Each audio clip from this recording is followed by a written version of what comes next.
शहर की बहू आई गांव में।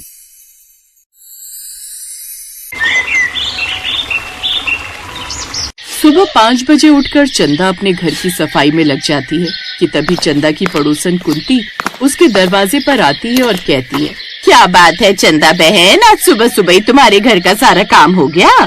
बड़ी फुर्ती में दिख रही हो। और नहीं तो क्या, अरे ना सिर्फ घर का काम बल्कि मैंने अपने बेटे बहू के लिए खाना भी बना दिया है। आज मेरा मन बहुत खुश है। बेटा बहू? हाँ कुंती, तुम्हें पता है मेरी शहर में रहने वाली बहू मोहिनी और बेटा मोहित आज गांव में मुझसे यानी अपनी सास से मिलने आ रहे हैं। उन्होंने कहा है कि वो मुझे अपने साथ शहर ले जाएंगे। न सिर्फ मुझे बल्कि वो इन्हें भी अपने शहर ले जाएंगे। फिर हमारा पूरा परिवार एक हो जाएगा। जरा ध्यान से चंदा बहन, शहरी बहू में बड़ी चालाक होती हैं। चमक धमक देखकर कहीं धोखा न खा जाना। क्या यार कुंती, तू भी न कुछ भी सोचती है। ऐसा कुछ नहीं है। मेरी जो बहू है ना, वो लाखों में नहीं करोड़ों में एक है। उसने फोन पर कितने प्यार से बात की थी। अगर ऐसी बहू है बहन तो बहुत अच्छी बात, लेकिन मेरी बात को गांठ बांध लेना। अगर वो तुझे या भाई साहब को अलग होने को कहे तो कभी मत मानना। आजकल की बहुएं ऐसा ही करती हैं। जब उन्हें जरूरत होती है तो अपनी सास को शहर ले जाती हैं और वहाँ उन्हें नौकरानी बनाकर रखती हैं। खैर, अगर तेरी बहू अच्छी है तो बहुत अच्छी बात है। अच्छा बहन, मैं चलती हूँ, मुझे जंगल से लकड़ियाँ लानी है। इतना बोलकर कुंती वहाँ से चली जाती। लेकिन कुंती की बातें चंदा के दिमाग में घर कर जाती हैं कि तभी घर के बाहर एक काली कार आकर रुकती है। कार से बहू मोहिनी और बेटा मोहित बाहर आते हैं। मोहिनी प्रेग्नेंट होती है, इसलिए वो झुककर पैर नहीं छूती। ओह गॉड, यहाँ कितनी धूल और गर्मी है। मम्मी जी, आपका गांव अभी भी वैसा ही पिछड़ा हुआ है। ओहो, मेरी तो गाड़ी से उतरती तबीयत खराब होने लगी है। अरे बहू आ बैठ, इस कुर्सी पर बैठ जा। ये गांव की ताजी हवा है, इससे कोई बीमार नहीं होता। मोहित बेटा, तू कैसा है? शहर में खाना पीना ठीक से तो खाता है ना? हाँ माँ, सब ठीक है, बस काम का थोड़ा प्रेशर रहता है। मोहिनी को डॉक्टर ने आराम करने को कहा है, इसीलिए सोचा कुछ दिन आपके पास गांव में रहकर आए और फिर आपको अपने साथ शहर ले चलें। देखो बहू बेटों को यहाँ आए हुए देरी हो गई है, लेकिन तुम सिर्फ यहाँ पर बातें बना रही हो। जाओ जाकर बहू के लिए कुछ लेकर आओ। जी आपने बिल्कुल सही कहा, मैं अभी लाती हूँ। इतना बोलकर चंदा अब किचन में जाती है और बहू के लिए जूस और नाश्ता लाती है। मम्मी जी, ये क्या है? क्या ये घर का निकला हुआ जूस है? इसमें तो मक्खियां भिन-भिना रही होंगी। मुझे पैकेट वाला जूस चाहिए। मोहित, तुम मुझे कहाँ ले आए? यहाँ तो ढंग का पानी भी नहीं मिल रहा। बहू, ये तो ताजे फलों का जूस है, अभी निकाला है। अच्छा तुझे पसंद नहीं तो मैं तेरे लिए नारियल पानी मंगवाती हूँ, तू आराम कर। इतना बोलकर चंदा नारियल का पानी मंगवाने के लिए बाहर की ओर निकल जाती है, तो वहीं मोहिनी सीधा अपने कमरे में पहुंच जाती है। कमरों को देखकर अपनी नाक सिकोड़ती है। मोहित, देख रहे हो ये घर कितना छोटा और पुराना, और ये बिस्तर, मुझे नहीं लगता कि मैं यहाँ रात भी सो पाऊंगी।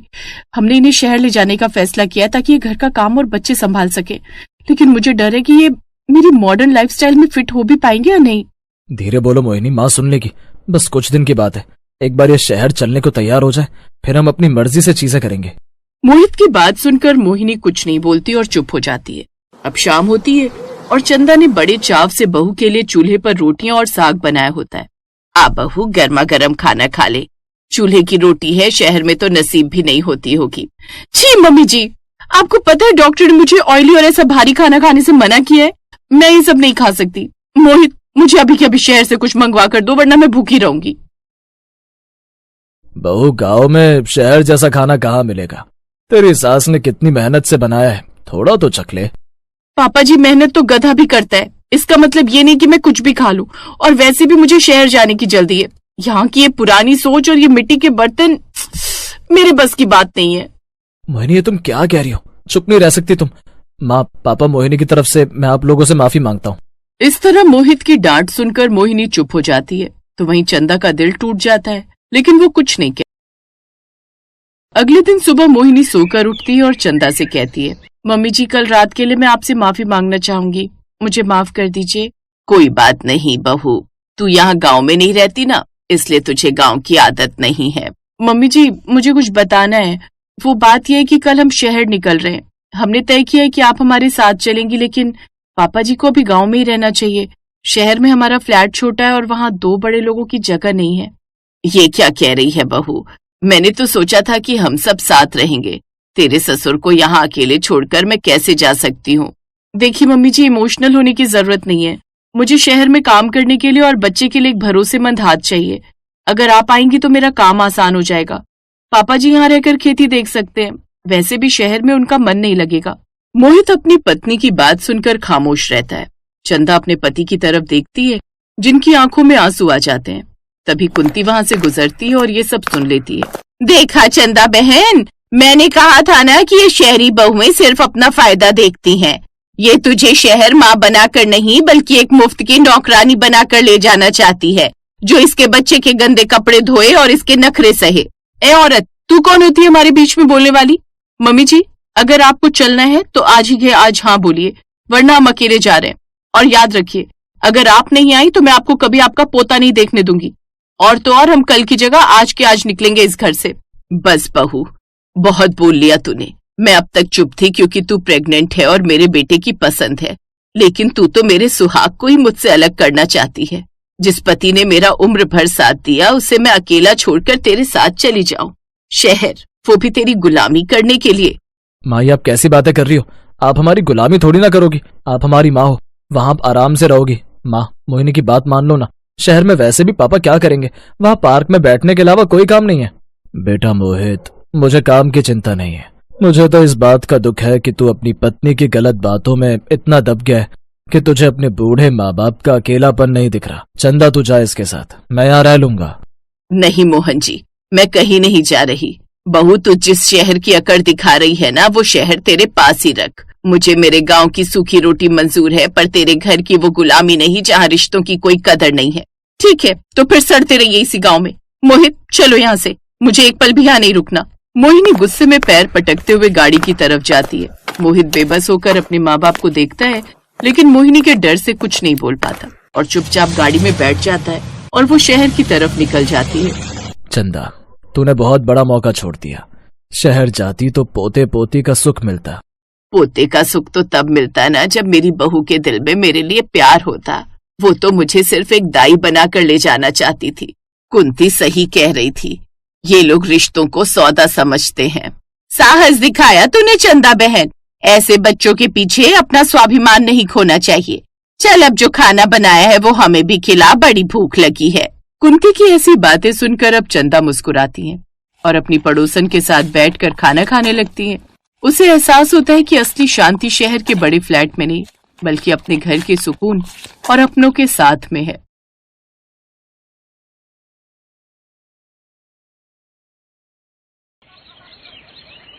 पापा, मैं शिखर से प्यार करती हूँ और उसी से शादी करूंगी।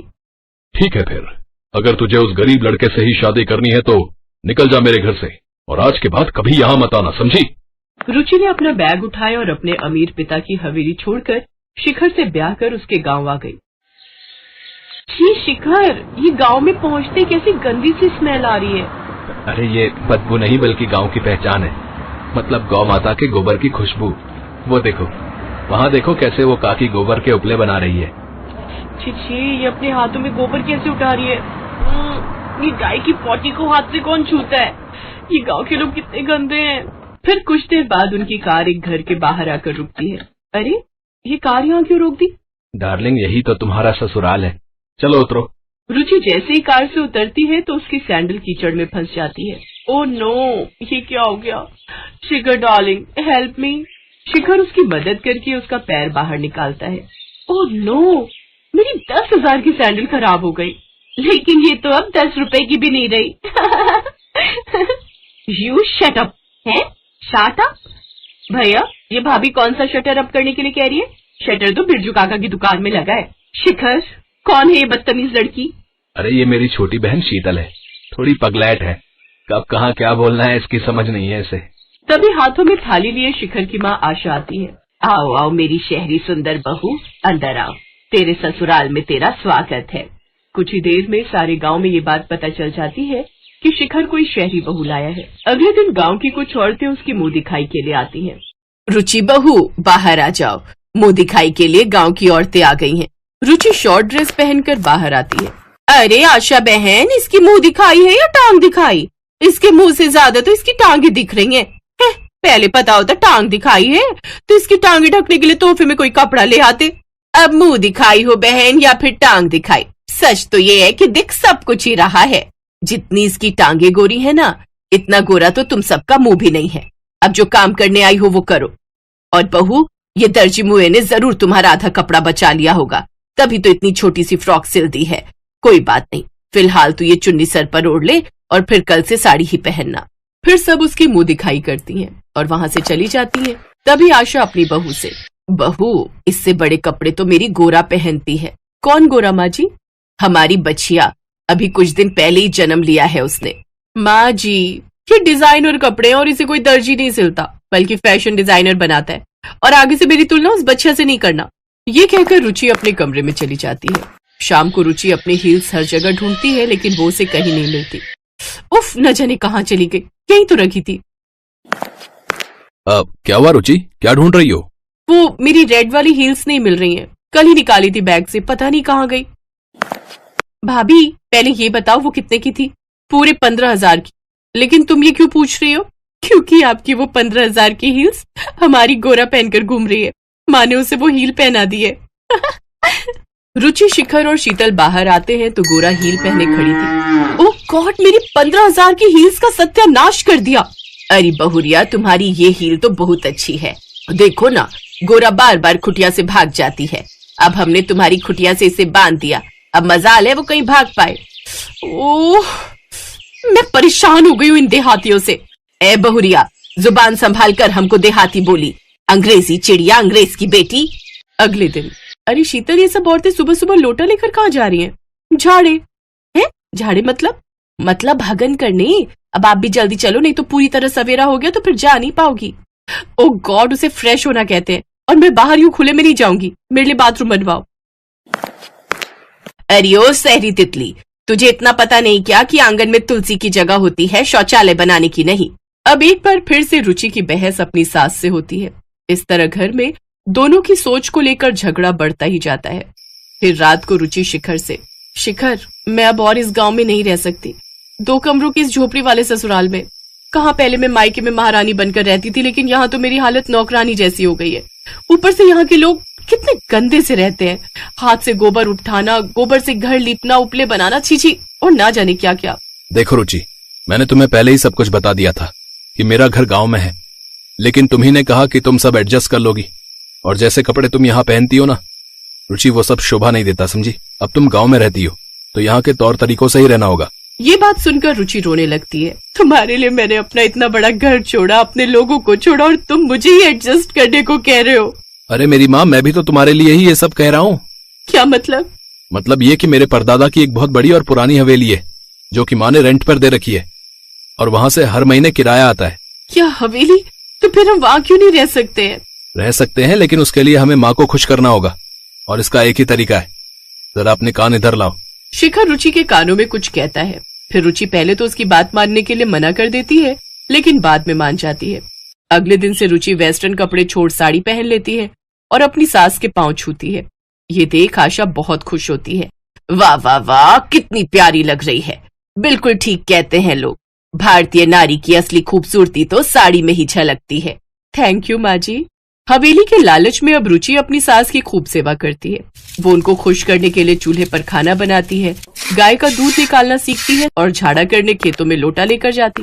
तो वहीं अपनी बहू की सेवा से खुश होकर आशा भी बदलने की सोचती है। जब ये बहू इतने अमीर घर की होकर हमारे लिए इतना कुछ कर सकती है, तो फिर हम क्यों नहीं इसके लिए अपना रहन सहन बदल सकते हैं। अब आशा देवी अपनी उस हवेली को खाली करवाती है और उसमें सुख सुविधा की हर चीज लाकर रख देती है। उसमें मॉड्यूलर किचन बनवा देती है, साथ ही शौचालय भी, जिससे उसकी बहू को कोई परेशानी ना हो। ये देख रुचि भी बहुत खुश होती है। कुछ समय बाद वो गांव में एक डेयरी फर्म का बिजनेस खोल लेते हैं और उनका ये बिजनेस खूब चलने लगता है। अब वो गांव में रहकर ही अच्छे खासे पैसे कमाने लगते हैं और खुशी खुशी रहने लगते हैं। Thanks for watching.